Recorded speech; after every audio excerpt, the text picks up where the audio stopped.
que esse assunto é deixado de lado? Tem um preconceito? Porque um leigo como eu vejo a palavra nuclear, eu já penso, vai dar merda.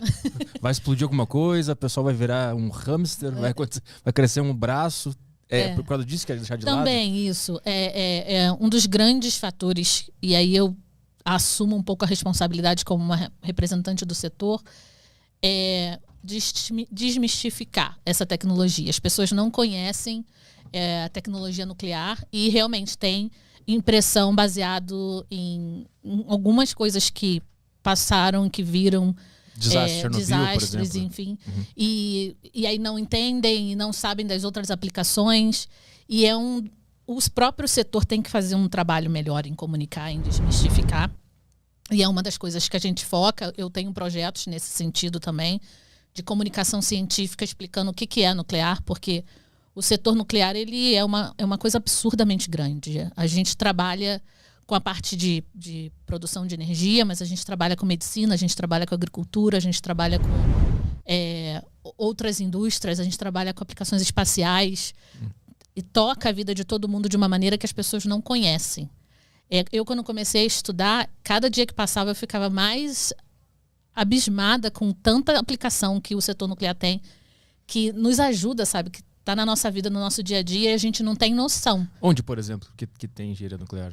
Por exemplo, você já fez um raio-x? Uhum. Você já fez um exame de medicina nuclear, muitas vezes, para diagnóstico. Talvez você não tenha feito, mas alguém da família, algum conhecido, para diagnóstico de doença. Minha avó mesmo passou por um tratamento contra o câncer. Ela precisou fazer radioterapia, que é um tratamento de medicina nuclear contra uma doença como câncer. A gente já tomou injeção. Como é que aquela seringa é esterilizada? Minha referência antes de começar a estudar de esterilização era manicure colocando na água quente, colocando o alicate dentro do forninho, alguma coisa assim. Uhum.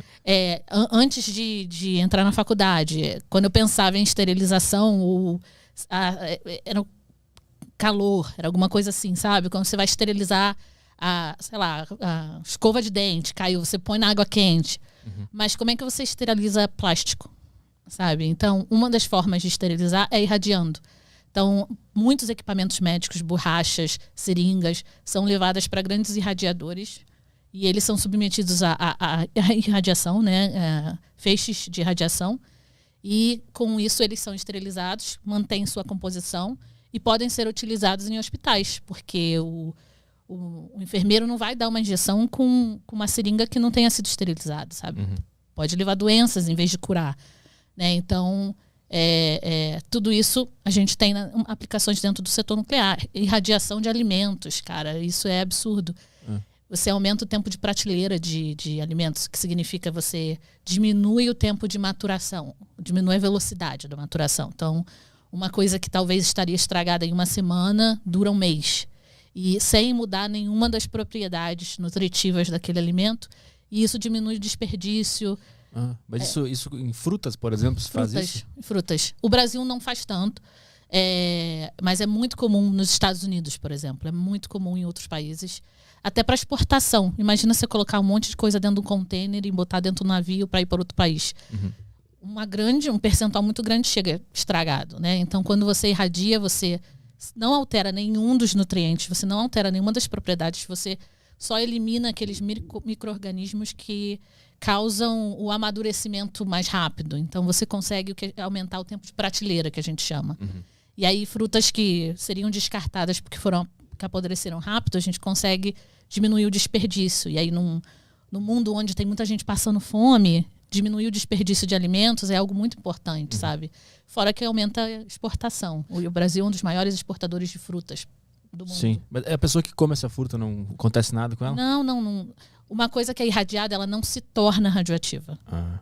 Então, Não, é que o meu pai, eu não sei se é isso, mas na empresa do meu pai tem um processo que eles colocam as frutas num galpão, tipo uma câmara fria, onde passa um ar. É isso que você está dizendo?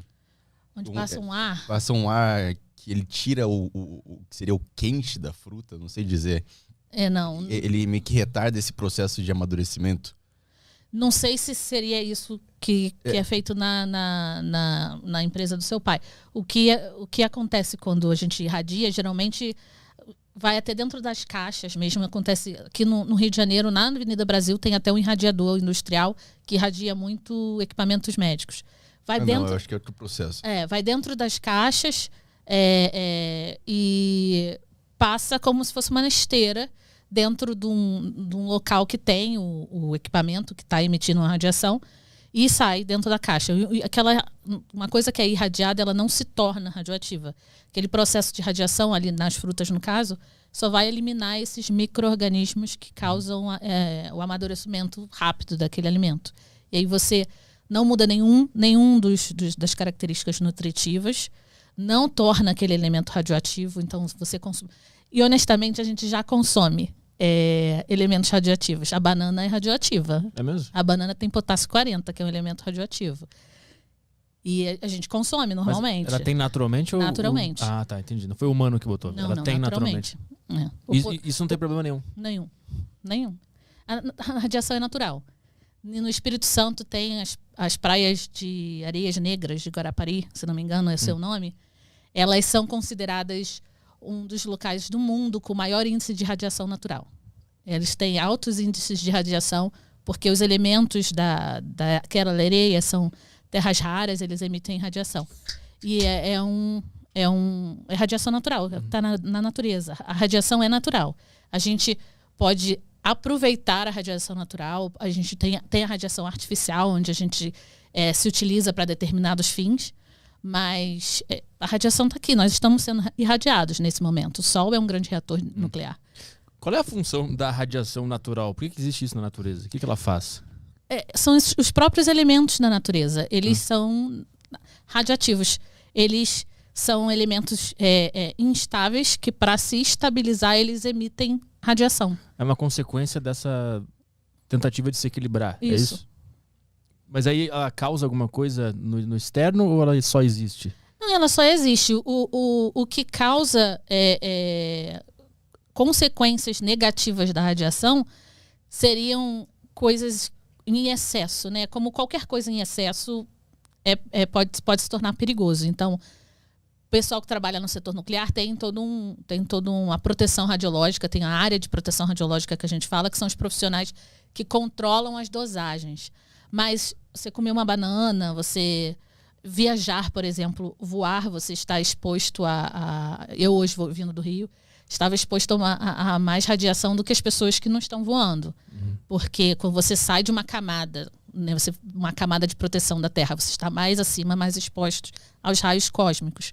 Então você está exposto a mais radiação.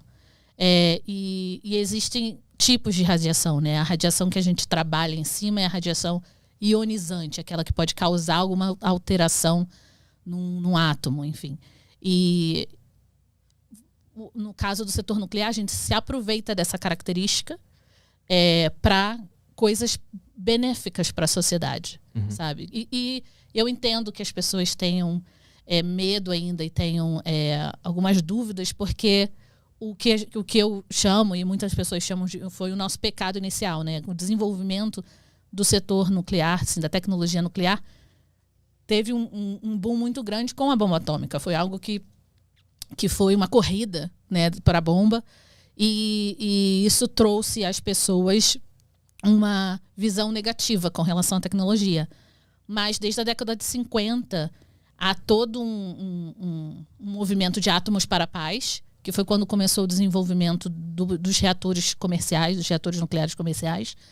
E existem reatores de pesquisa, que a gente até pode falar depois, mas que são todo o desenvolvimento de uso dessa tecnologia para fins pacíficos, fins que trazem benefícios para a sociedade.